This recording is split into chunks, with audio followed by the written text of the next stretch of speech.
Reporte 100. Y nos acompaña en cabina esta mañana Alfonso Durazo Montaño, gobernador de Sonora. Alfonso, ¿cómo está? Buenos días, bienvenido. Bien, Juan Carlos, muy bien, muy contento de estar aquí contigo. Hacía rato que no visitaba esta cabina, pero siempre agradecido, particularmente porque en una etapa en la que no teníamos muchas facilidades para acceder a un micrófono, particularmente de la relevancia del que tú representas aquí, fuimos siempre recibidos, sí, bien recibidos. En el 2011, 2012, como diputado federal. Bien recibidos, así es que ahí en el Jardín Juárez. mi reconocimiento por eso, en una etapa en la que, pues francamente, no se usaba darle tribuna a la oposición. En ese tiempo éramos oposición, ahora estamos... Y se ponían bien malitos en el Palacio de Gobierno. Bien malitos. Puedo imaginar. La administración del PAN y puedo imaginarlo. Cosa, por ejemplo... ¿Usted no se pone malito cuando le dan espacios a opositores? Absolutamente no. A mí me parece parte de la normalidad del juego político. Yo personalmente registro opiniones contrarias a mi visión y siempre me enriquezco de ellas. Y creo que eso debe quedar atrás, como deben quedar atrás muchas cosas. Puedo decirte, por ejemplo, era una práctica común en los gobiernos golpear a través de los medios a los opositores, no solo cerrarles los micrófonos, sino golpear. No, en mi gobierno, te puedo decir, Juan, no me distraigo en eso, Juan Carlos.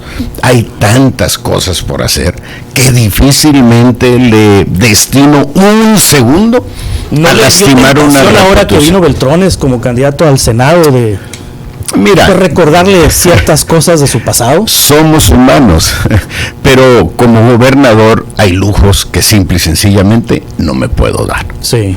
Punto. No me los puedo dar, ni me los quiero dar. Y estoy en una edad, les digo yo, en la que no solo no tengo aspiraciones políticas, no tengo ni vanidades, estoy dedicado a cumplir de la mejor manera posible mi responsabilidad. Justamente estaba viendo la última entrevista que tuvimos hace 3 años, como gobernador electo, el 9 de junio de 2021, y cerrábamos la entrevista y usted decía, para cerrar esa entrevista, que su propósito era romper con el grupo hegemónico de poder que había dominado al Estado los últimos 30 años. Acabamos de mencionar a Beltrones. ¿Ha logrado romper con ese grupo hegemónico? Totalmente, absolutamente. O sea, ¿ya Mazón no incide en nada? Absolutamente, ni él ni ningún otro, absolutamente. Creo que ese es uno de los intangibles muy importantes. No lo ves traducido en una plaza, en una carretera, pero es fundamental para el cumplimiento de la responsabilidad. Puede sonar retórico, Juan Carlos, pero es rigurosamente cierto. ¿No llegaron y le coquetearon estos integrantes del grupo hegemónico? No he dado lugar a ello. Sí. No he dado lugar y jamás he recibido ni mensajes ni señales, pero simple y sencillamente saben de mi convicción en ese sentido y difícilmente se atrevería. ¿Lo han torpedeado? Yo creo que eso siempre es una posibilidad, pero no que yo registre. Creo que han sido, simple y sencillamente, han entendido la nueva realidad. Aquí se acabó y aquí ya no mandamos. ¿Se hicieron a un lado? Punto. Yo no me los he topado en el camino. Sí. Eso podría decir. ¿Se fueron ellos, pero llegaron otros? No, porque no tendría sentido. O sea, quitar a un grupo para traer a otro grupo de poder no tendría sentido, ni es tampoco mi objetivo, Juan Carlos, ni es mi visión personal, pero es mucho menos la visión de la 4T, la visión de Morena. Nosotros tenemos una expresión que puede sonar un poco retórica y decimos por el bien de todos, primero los más necesitados. Y yo digo, por el bien de todos, porque no solo es por el bien de los más necesitados. Si no atiendes a los más necesitados, difícilmente los que no tienen grandes necesidades van a poder disfrutar de su vida tranquilamente. Su equipo está en la misma sintonía, Alfonso. De hecho, en la entrevista de hace 3 años, yo le preguntaba qué autocontroles se iba a imponer. Y usted me decía que tiene una trayectoria de muchísimos años, de que ya no se lampareaba, ya no se dejaba impresionar por cualquier circunstancia o por cualquier situación. Pero muchos de los integrantes de su gabinete pues llegaron por primera vez a, digamos, a ejercer el poder. No se le han lampareado a algunos, no se le han subido al ladrillo a algunos, y por encima de inclusive del ejemplo que usted le está poniendo. Mira, comencé diciéndote que, sin saber que formaría parte de esta pregunta, que a estas alturas de mi vida no solo no tengo aspiraciones políticas, no tengo ni vanidades, y lo digo sin tirarme al suelo, lo digo en el mejor plan posible. Una parte de las circunstancias que me presionan es que estamos en el poder por primera vez, sí, y consecuentemente no tenemos una experiencia de gobierno. En el caso de la Ciudad de México, la izquierda morena, la visión progresista ha gobernado por 30 años, y en esos 30 años se han formado muchos cuadros. Aquí estamos en un proceso de formación de cuadros, pero también tiene que ver no solo con la necesidad de formar cuadros para satisfacer la necesidad del gobierno, sino formar una nueva clase política que evite precisamente que regresen las formas de ejercicio del poder que conocimos en el pasado. Sí. Patrimonialismo, autoritarismo, represión, manipulación mediática, etcétera, etcétera. Hice una apuesta por los jóvenes, es la primera vez que están en el poder, efectivamente. Creo que son jóvenes que han evolucionado muy rápidamente, han crecido políticamente, han tenido oportunidades, yo les digo, de príncipes, porque van un año a un lado, otro año a otro año a otro, y en 3 años tienes un gran currículum, pero tienes una gran experiencia, y algunos de los cambios han tenido ese objetivo. ¿A quién me puede mencionar de esos jóvenes, de esa nueva clase política? Pues mira, está el recién nombrado secretario de Educación, sí, un joven extraordinario, un profesionista Froilán, muy serio, Froilán, muy... El único problema es que es del PT, y a mí ya sabe que los del PT no creen. Pero a ver, incluso en el PT, bueno, hay formaciones distintas. Creo que es el caso de Froilán, que viene de una trayectoria. Sí, con Omar del Valle, que no... Omar del Valle no es el niño verde, pues, ¿no? No lo es. Pero ya está Omar. A mí sí me daría un poquito de penita ser del verde o del PT, El propio Omar.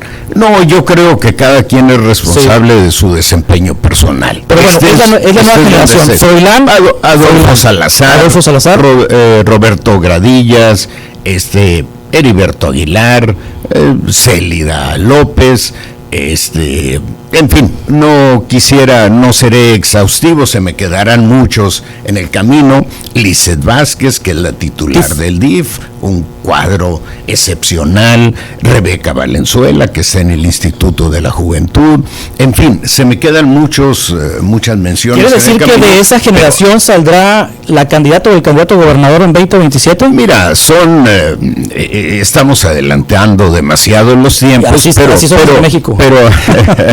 pero evidentemente, pero no es conveniente, porque eso implica una dosis de distracción que le reste eficacia, claro, al gobierno. Y yo contendré hasta donde me sea posible ese tema por la razón de la eficiencia del gobierno. Pero evidentemente, pues, levantarán la mano. Morena tiene una ventaja, aquí se vale levantar la mano. Y ya la gente decidirá quién reúne mejores características. Que sí me interesa a mí, y sin pretender meterme más allá en el tema, ni morder tu anzuelo, mi estimado Juan Carlos, es que mi sucesora, pueda tener una relación con la presidenta de la República como la tuve yo con Andrés Manuel López Obrador, porque gracias a esa extraordinaria relación, comunicación y al compromiso del presidente con las y los sonorenses, pues la capacidad de gestión del gobierno del estado se multiplicó. Y sin esa capacidad de gestión, la verdad es que no hubiésemos podido salir adelante de muchos de los problemas heredados, particularmente la crisis financiera. Sí, hay jóvenes que no han cumplido, Alfonso, con la expectativa. Guillermo Noriega, por ejemplo, usted mencionó que se fue por problemas de salud, pero yo lo veo muy sanito el muchacho. Bueno, esa es en su renuncia él expresa que toma la decisión por razones de salud. Sí. Creo que simple y sencillamente dejó prescribir la operación Zafiro, y de ahí que haya renunciado, Alfonso.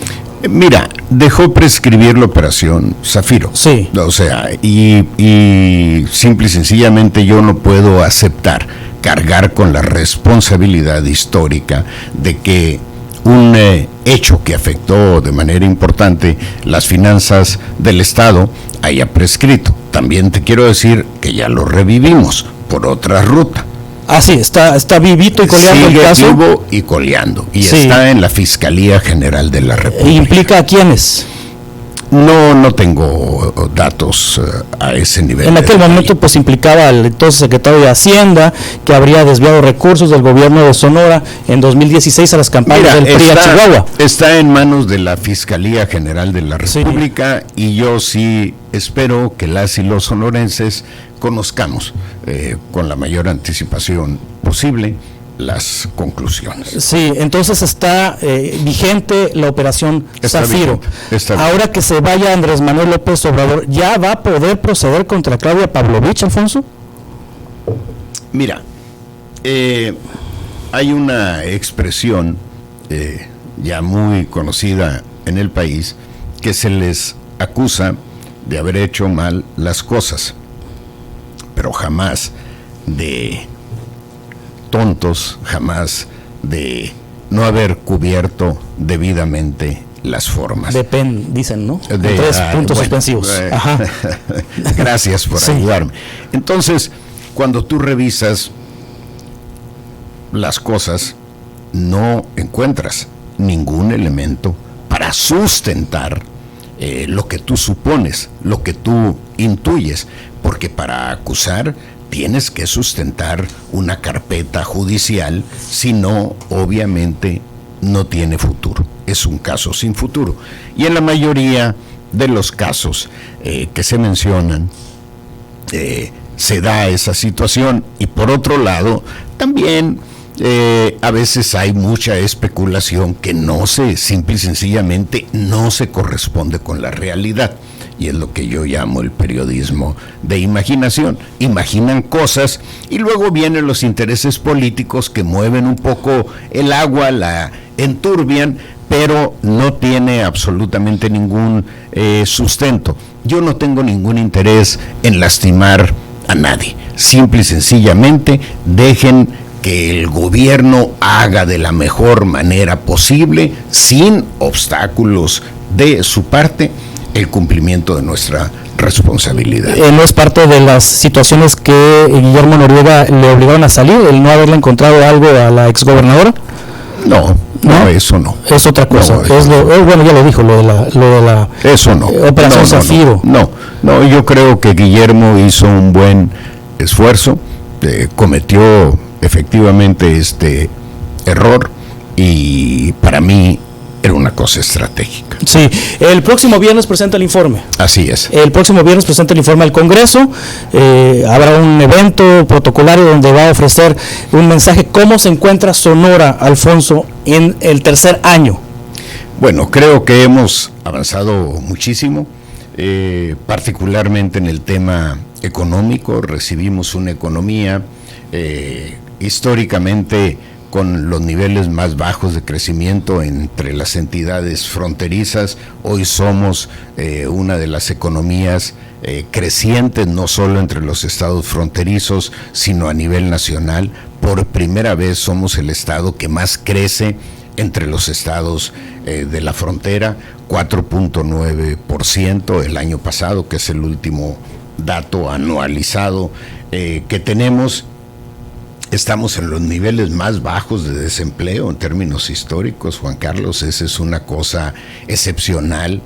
El año pasado tuvimos una inversión extranjera directa de 2.750 millones de pesos por encima de Nuevo León. No solo, y fuimos el segundo estado con mayor inversión extranjera directa a nivel nacional, solo después de la Ciudad de México, por encima de estados como Jalisco, Guanajuato, Querétaro, Nuevo León, obviamente, que históricamente son los mayores receptores de inversión extranjera directa.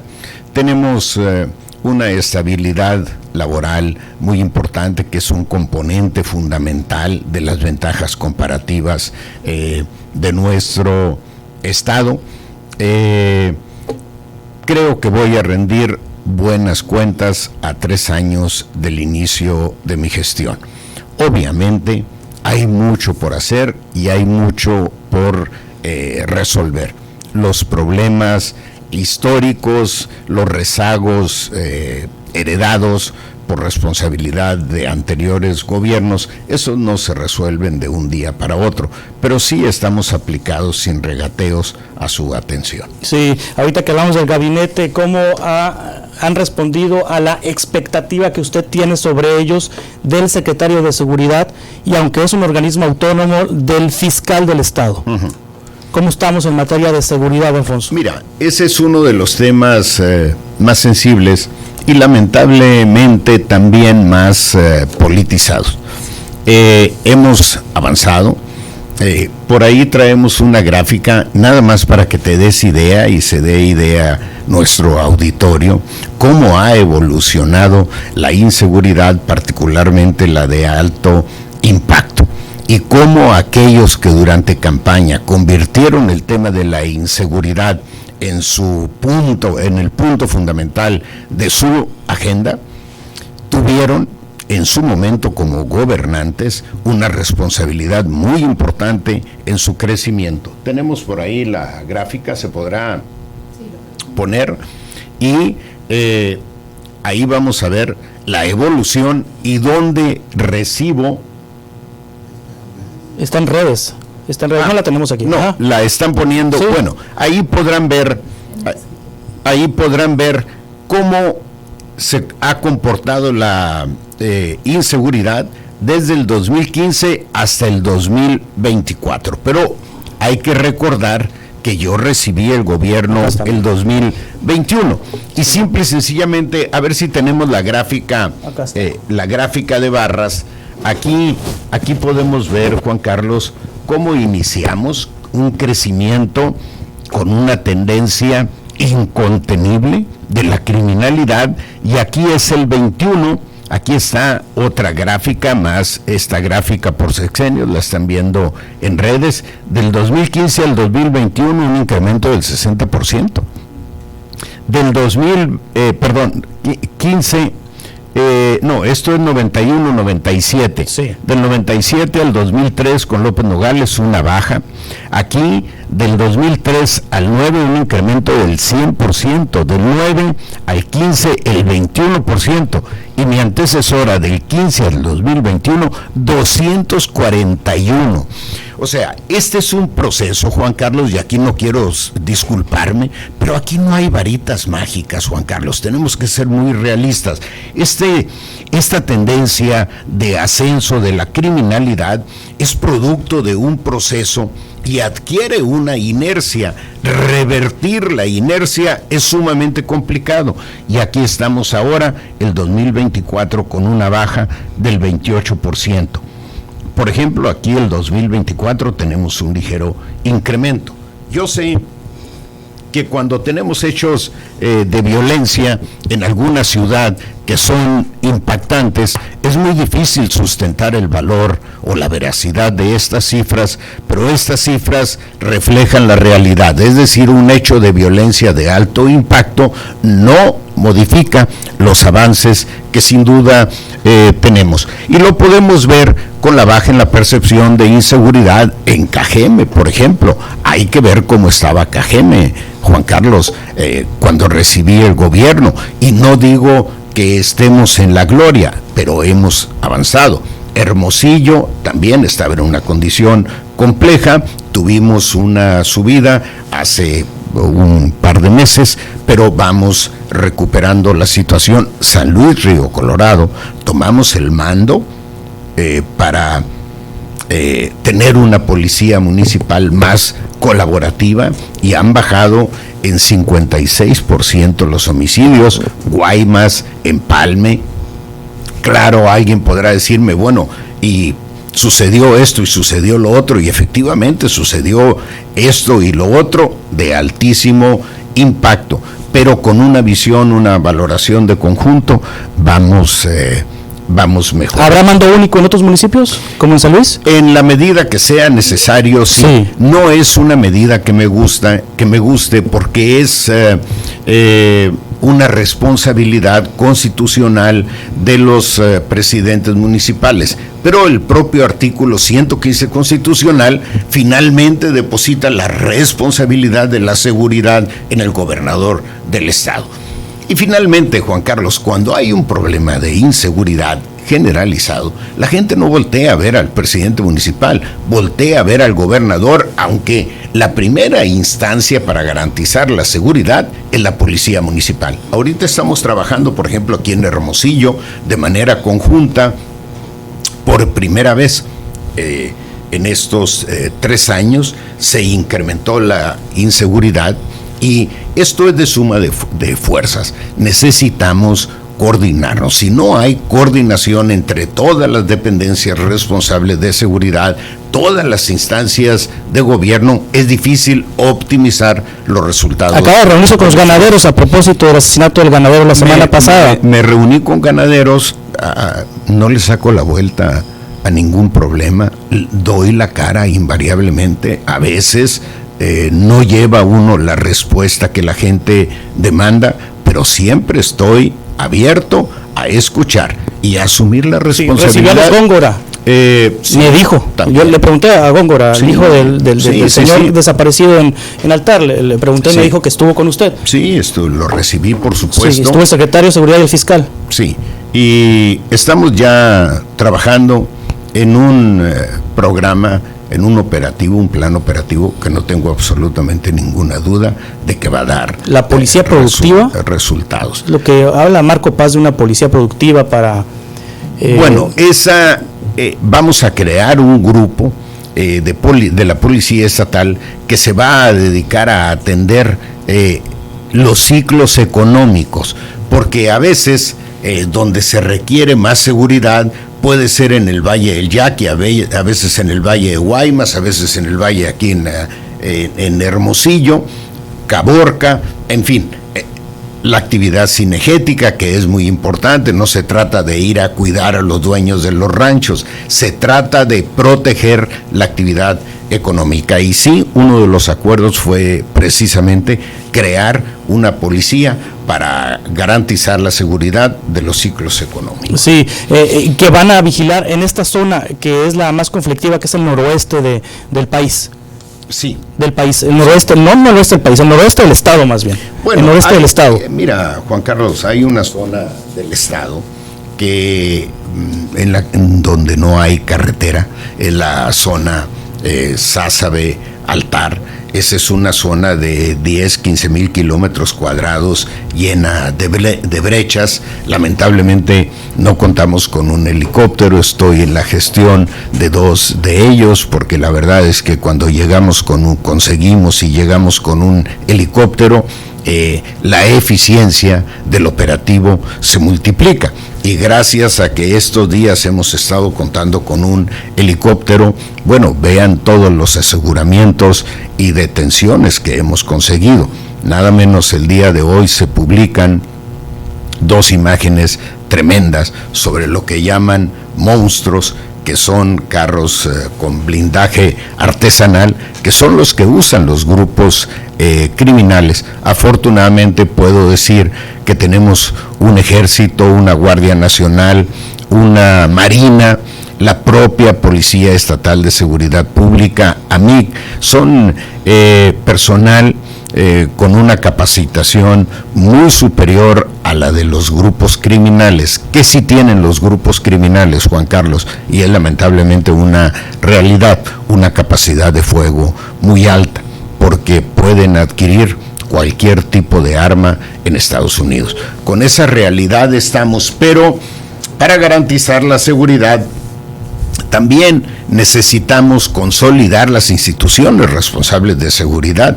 Por ejemplo, en 12 años, Juan Carlos, entre los policías que entraron y salieron de la Policía Estatal de Seguridad Pública, no varió el número, el estado de fuerza, el número de policías, 866. Ahorita tenemos 1,766 en 3 años.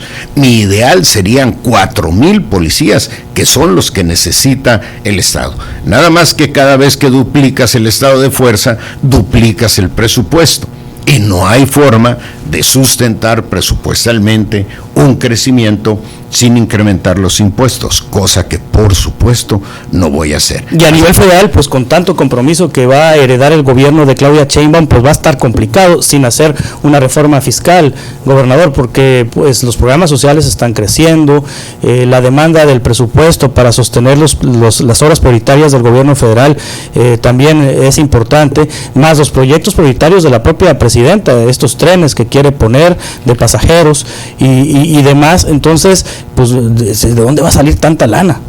Mira, yo creo que en el caso de Sonora, sí, es necesaria una reforma fiscal. No me tocará hacerla a mí, pero va a ser finalmente imprescindible, porque lo que no pagas en impuestos, lo pagas en otro lado. ¿Qué hay que hacer antes de meter la mano al bolsillo de la gente para sacarle más impuestos?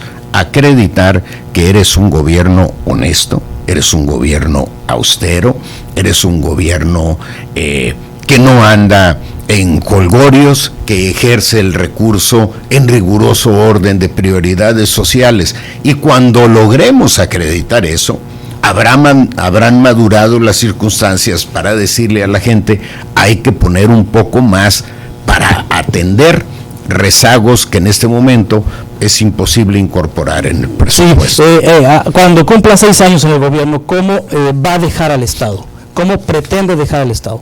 Bueno, espero dejar un Estado consolidado en términos económicos, que recupere el lugar privilegiado que tuvo hace décadas a nivel nacional, no solo entre los estados fronterizos. Espero dejar una administración pública consolidada, una cultura de sencillez, una cultura, pues no voy a llamar de humildad, pero cuando menos de sencillez en los empleados públicos. No me gusta mucho el término funcionario. La verdad es que me toca ejercer el poder en una etapa en la que afortunadamente ya no tiene el glamour de aquellos años en los que un gobernador traía un estilista francés siguiéndolo ahí para cualquier pelillo que se le descompusiera. En fin, las cosas han cambiado y yo espero dejar las bases de una nueva cultura política, una nueva cultura administrativa. Alfonso Durazo, el informe el próximo viernes, sí. Estaremos atentos en el Congreso y el mensaje, ¿dónde va a ser el mensaje? En el auditorio cívico del Estado. Y espero también dejar un plan Sonora consolidado, que el plan Sonora nace. ¿Tengo un minuto más? Sí, no, pues tenemos tiempo. Pues le podemos seguir. Es que me habían dicho a mí que ya se había terminado, pero le seguimos. Pues yo también le seguimos. Si me permites un minuto, sí aspiro a dejar un plan Sonora consolidado. El Plan Sonora nace, fíjate Juan Carlos, el 2006, en el acto de cierre de campaña presidencial de López Obrador, aquí en la Plaza Subeldía, dijo que escogería a Sonora para diseñar su modelo de generación de energías limpias. Pero el 2006 no había materiales críticos, no se hablaba tanto de litio, no se hablaba de electromovilidad, y ahora, con esta evolución de la tecnología, Sonora adquiere una relevancia mayor, no solo porque tenemos sol para generar electricidad o generar energía fotovoltaica, tenemos litio, tenemos la primera reserva más grande de litio de México. Estamos ubicados en una posición geográfica que nos conecta con Estados Unidos y al mismo tiempo con los países de la cuenca del Pacífico. Estamos cruzados por gasoductos que nos permiten la licuefacción de gas natural para llevarlo a los países de Asia, particularmente India, China, Japón. Necesitamos formar capital humano para enfrentar los retos de la transición energética, y finalmente tenemos un puerto de Guaymas y una frontera con 6 puertos de acceso, 6 más importantes, son 8 en realidad, pero 6 muy importantes de acceso al mayor mercado o al mercado de mayor poder adquisitivo. Todo esto se podrá con el mundo. Con estas restricciones que ha puesto el gobierno federal para la participación de privados. Por ejemplo, en el caso de litio, les cancelaron las concesiones a Ganfeng, a la empresa china, ¿no?, que tenía las concesiones.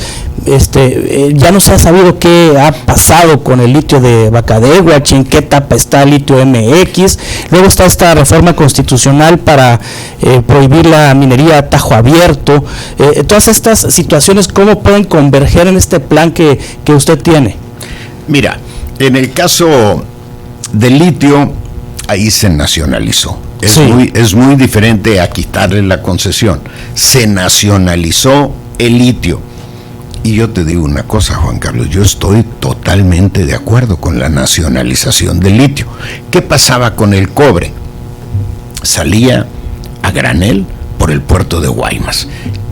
¿Y nosotros qué ganamos con que se lleven a otro lado a darle valor agregado a un producto que extraen del corazón o de la tierra de Sonora? Yo quiero que los beneficios del litio queden aquí. Y el presidente López Obrador ha dicho, y lo ha ratificado la presidenta electa, han abierto la posibilidad de asociación en la medida que las empresas que tengan interés en el litio, por ejemplo, en el cobre, establezcan su cadena de valor en el estado de Sonora. Es decir, ¿quieres acceso al litio? Puedes asociarte con la empresa Litio MX a condición de que el valor agregado se lo des en Sonora. ¿Quieres litio para producir baterías? Establece tu empresa de baterías aquí. ¿Quieres cobre para fabricar vehículos eléctricos? Establece tu planta de producción acá. Yo, un poco en serio, un poco en broma, les digo a la Ford: ¿por qué fabrican ustedes los vehículos eléctricos en Cuautitlán si tienen que llevarse el cobre de Sonora, el litio de Sonora, el grafito de Sonora, el manganeso de Sonora? Mejor fabriquen los vehículos eléctricos aquí y llévenselos al mercado que sea, al mercado del centro del país, al mercado norteamericano. Creo que esa posibilidad continúa sobre la mesa. Sí hay un litigio con Ganfeng, por eso no hemos podido avanzar, pero es un litigio que lamentablemente se lleva tiempo. Ya sabemos cómo funciona el Poder Judicial, pero que va a concluir sin ninguna duda en términos favorables para nuestro país. En el caso de la minería está un planteamiento, no ha avanzado la ley, pero yo creo que se van a contemplar excepciones para proyectos que resulten estratégicos para el Estado. Sí. No tengo absolutamente ninguna duda de que vamos a conseguir eso, porque, por ejemplo, Tenemos, además de Cananea, 11 puntos de cobre en el estado. Algunos concesionados, otros no. El cobre tiene que aprovecharse, solamente puede aprovecharse a tajo abierto. Creo que la cadena de electromovilidad, la demanda de cobre que va a generar la fabricación de vehículos eléctricos, obligan o le dan un carácter estratégico al cobre que tenemos en el estado de Sonora, y consecuentemente creo que ahí cabrá alguna excepción. Sí, importante lo que menciona sobre esto del Plan Sonora, y con respecto a lo del litio, está un poquito caliente aquí ya le bajé al aire un poquito, y hablando de eso, estamos viviendo una sequía tremenda, no está lloviendo lo que debía haber llovido, no llovió el año pasado lo que tenía que haber llovido, y entonces ¿cómo le vamos a hacer hacia enfrente en materia de agua? ¿Cómo está la circunstancia para los valles del Yaqui, del Mayo? ¿Cómo está la situación para Hermosillo? Mira, yo creo que ese es uno de los grandes temas. Sí. Y tenemos que aceptar que vivimos en un estado semidesértico y que a veces tenemos un año bueno y 10 años malos. Creo que el estado de Sonora tiene agua suficiente en la medida que la aprovechemos óptimamente. Y aquí tenemos que pensar ya, antes de que la naturaleza nos imponga sus condiciones, en un cambio en los patrones de cultivo hacia productos agrícolas menos demandantes de agua y de mayor valor en el mercado. Por ejemplo, el trigo es el producto más demandante de agua y de más bajo valor de mercado. Pásenme un Kleenex, por favor. En el caso de Hermosillo, ¿qué estamos haciendo? Acabamos de construir lo que le han llamado los técnicos un bypass, para poder llevar agua del sur de la ciudad, no del estado, del sur de la ciudad al norte. Tenemos ahí una inversión de 117 millones de pesos, y eso da una capacidad adicional al organismo operador de agua de Hermosillo para llevar agua a las colonias donde históricamente han carecido de ellas. Es un proyecto viejísimo, ese ya está prácticamente terminado. ¿Qué estoy proponiendo en el caso de Hermosillo? Estoy proponiendo la desaparición de la presa Belardo L. Rodríguez, a la que no le sacamos una gota de agua, y porque está completamente asolvada. Construir ahí un vaso regulador de 400 hectáreas para evitar riesgos de inundación, liberar 1.500, 1.600 hectáreas, vender una parte de esa tierra liberada, el mínimo indispensable para financiar la construcción de 3 presas arriba, la de Sinoquipe, El Sol y Las Chivas, y traer y conectar esas presas con un mini acueducto a la ciudad. Ahí tendríamos 550 millones de metros cúbicos que garantizarían el abasto de agua de la ciudad por los próximos 30, 40, 50 años. Y el resto de la tierra, es decir, continuar el vado del río que actualmente conocemos aquí en la ciudad, que continúe y atraviese la presa. Y el resto de la tierra, dejarla como reserva para proyectos estratégicos, que nadie llegue a venderla o a entregarla, como lamentablemente ha sucedido muchas veces. ¿La Sauceda para cuándo, Alfonso? La Sauceda va en 3 etapas, es un problema de presupuesto. En esta primera etapa estamos invirtiendo 165 millones de pesos. A ver si pueden poner algunas imágenes, creo que estamos bastante avanzados. Esta primera etapa la vamos a terminar en diciembre, pero se necesitan 350, 400 millones de pesos, que en este momento no tenemos, pero bueno, aquí te voy a mostrar a ver si se pueden algunas imágenes. Es una pena que 40 hectáreas que se encuentran en el corazón de la ciudad hayan sido abandonadas. Se construyeron, pero no se previó la necesidad del presupuesto para su mantenimiento. Mira, aquí tienes algunas imágenes, lamentablemente no las vamos a poder comparar. Bueno, si pueden, a ver, por favor. Sí, a ver si al aire. ¿no? Estamos avanzando. Ahora, ¿qué es lo importante de esto? Ahí en la recuperación de la Sauceda estamos construyendo un foro con una capacidad para 8 o 10 mil personas, que obviamente lo vamos a rentar y va a ser una de las fuentes fundamentales para garantizar el recurso que requerirá su mantenimiento y que no vuelva a caer en el abandono que finalmente conocimos. Y queremos hacer una cosa similar en el centro ecológico. Vamos a rescatar también la laguna del Nainari, que es un privilegio contar con una laguna en el corazón de una ciudad como Obregón. Sí. Son un gobierno de izquierda y son un gobierno que protege derechos humanos. Alfonso, sí. El matrimonio igualitario se aprobó en el primer mes de la anterior legislatura. ¿Van a entrar el tema del aborto en esta legislatura? El tema del aborto es uno de los temas más sensibles para la sociedad, para la opinión pública, por su complejidad filosófica, por su complejidad médica, por su complejidad cultural, religiosa.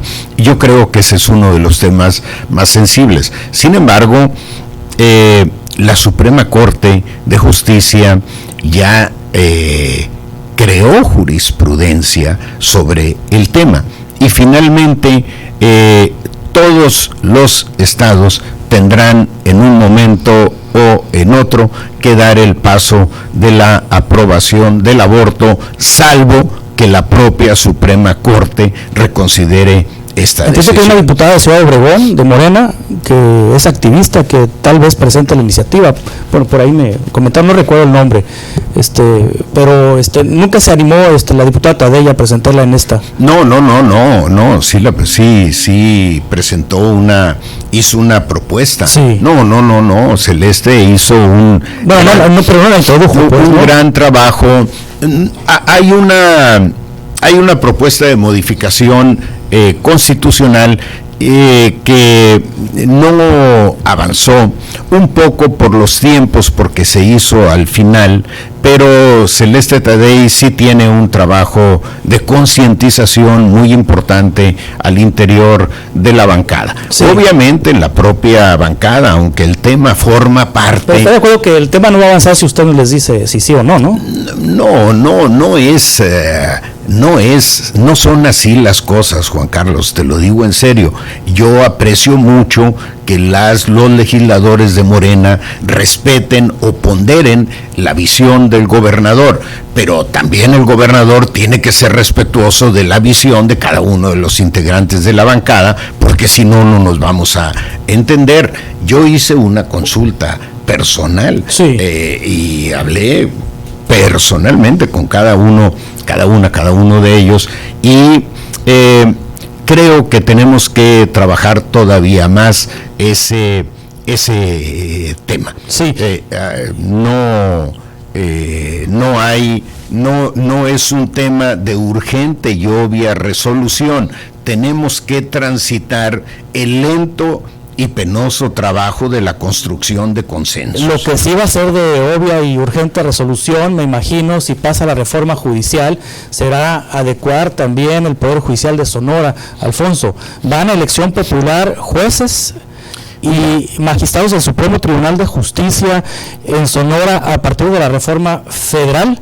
Mira, si hay una reforma constitucional, como todo apunta que se dará, tendremos que hacer obviamente las adecuaciones correspondientes en el estado de Sonora. Ya calculó que van a salir a las calles los jueces y van a salir a las calles.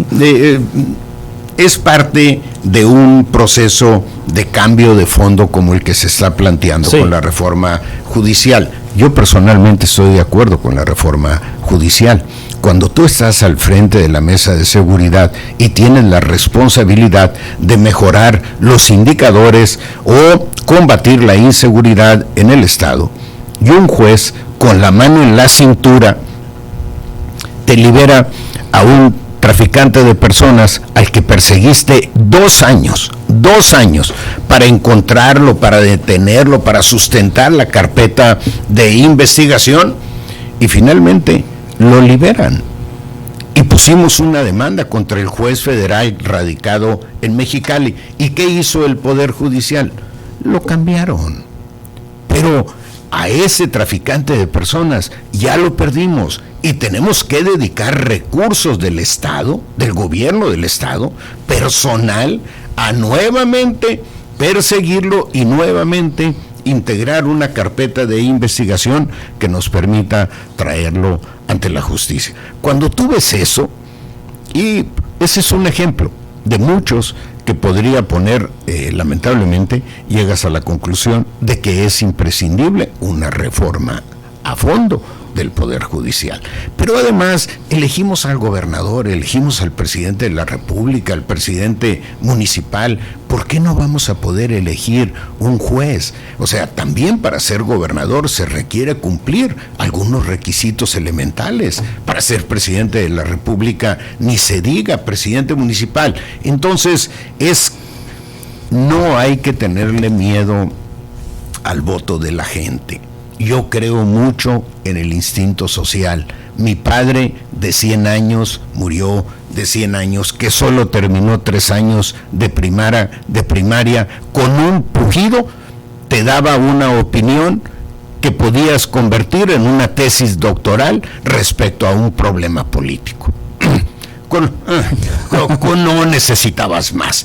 Entonces hay que confiar en la opinión de la gente y que la gente se exprese. Se expresó el 21, se expresó el 18, pero se expresó también el año 2000. Y el año 2000 nos equivocamos, pero la gente reconsideró.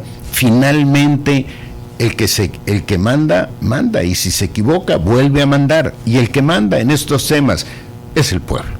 Sí, gobernador, finalmente le pregunto, la reforma a la Universidad de Sonora cumplió la expectativa, está funcionando, y en el tema de las becas, ¿cómo van las becas a 3 años? Uno de los temas fundamentales de mi gobierno es el de la educación. Yo digo que solo se puede transformar un estado, un país, desde las aulas, pero además yo soy un beneficiario de la educación pública, soy beneficiario de una beca.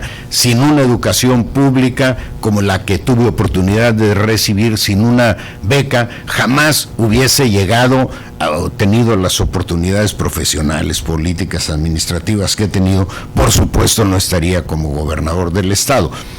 La ley de la universidad tiene por objetivo democratizar la elección de autoridades para evitar que se enquisten grupos de poder, como lamentablemente sucedió los últimos periodos, las últimas rectorías en la Universidad de Sonora, el famoso grupo de los químicos. Pero también tiene por objetivo que los estudiantes participen en la toma de decisiones fundamentales. Para que una ley dé resultado, un marco jurídico dé resultado, se necesita tiempo. Como para que una institución madure, se necesita tiempo. Creo que las cosas van por muy buen camino. No tengo absolutamente ninguna duda de que daremos un paso con una elección democrática del rector y con la cancelación de la elección, porque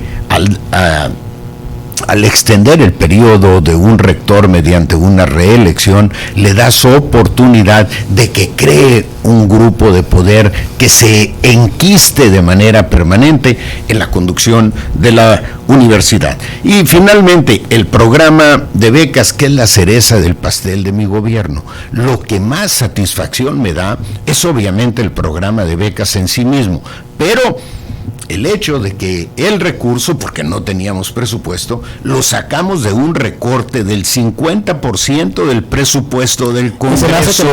Le puede hacer otro pues 50, le daremos otro jalón. Porque le daremos otro jalón. Los diputados tienen una bolsa de 200,000 pesos ahí que quién sabe cómo se la gastan, cada mes ahí. No. Hay mucha gente toca la puerta planteando alguna necesidad y siempre la atienden las y los legisladores. La verdad es que yo hay algunos traviesos que comprueban que se fueron, que mal comprueban, que concluyeron. Yo estoy muy agradecido, particularmente porque votaron el recorte del presupuesto, de su propio presupuesto, por unanimidad, y con ese recorte, 400 millones de pesos, creamos el fondo más grande en la historia de la entidad. Ya estamos en 750.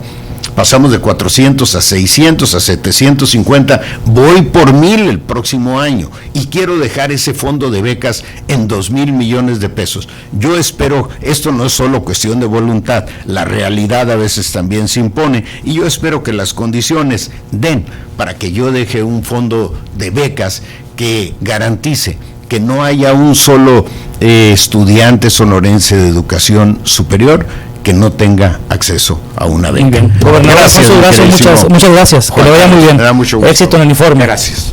Reporte 100.